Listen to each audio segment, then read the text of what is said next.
Ang usap-usapang ganda ng isang beach sa El Nido, Palawan, true to life talaga, ayon sa ilang turista. Pero ang masiglang turismo may masamang epekto rin pala sa supply ng mainom na tubig sa lugar. May unang balita si Bam Alegre. Tiyag sa naglalakihang limestone formation, paraisong napupuno ng luntian at bughaw. Ito ang El Nido Taytay Managed Resource Protected Area sa Palawan.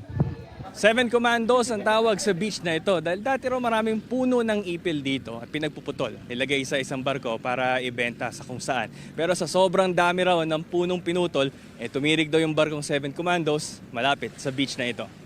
Patok din ang Big Lagoon para sa kayaking. Huwag matakot, tumaob dahil mababaw lang naman ito. Tuklasin din ang lihim ng Secret Lagoon na nagkukubli sa kuweba.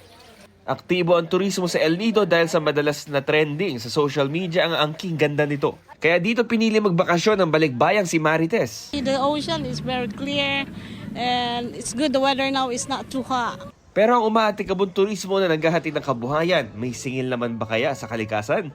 Sa ulat ng Palawan Council for Sustainable Development Staff o PCSDS noong 2023, naging patuloy raw ang pagdami ng total and fecal coliforms sa tubig ng El Nido mula 2007. Noong 2011, higit daw sa allowable standards ang fecal coliform para sa drinking at potable water. Ang mataas na konsentrasyon ng fecal coliform maaaring magdulot ng diarrhea at pagsusuka. Sinubukan namin kunin ang panig ng lokal na pamahalaan pero wala pa silang tugon sa amin.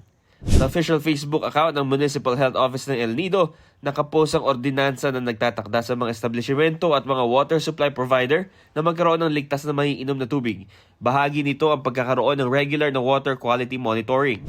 Ngayong buwan, nagsagawa ng sanitation monitoring at water sampling ng sanitation staff ng LGU para suriin ang kalidad ng tubig.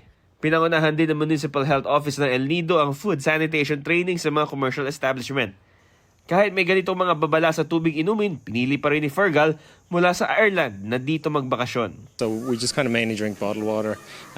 Even in restaurants, we'll just bring our own bottle of water, and even brushing our teeth we off. Ito ang unang balita mula rito sa El Nido, Palawan, Bam Alegre para sa GMA Integrated News. Igan, mauna ka sa mga balita, mag-subscribe na sa GMA Integrated News sa YouTube para sa iba't ibang ulat sa ating bansa.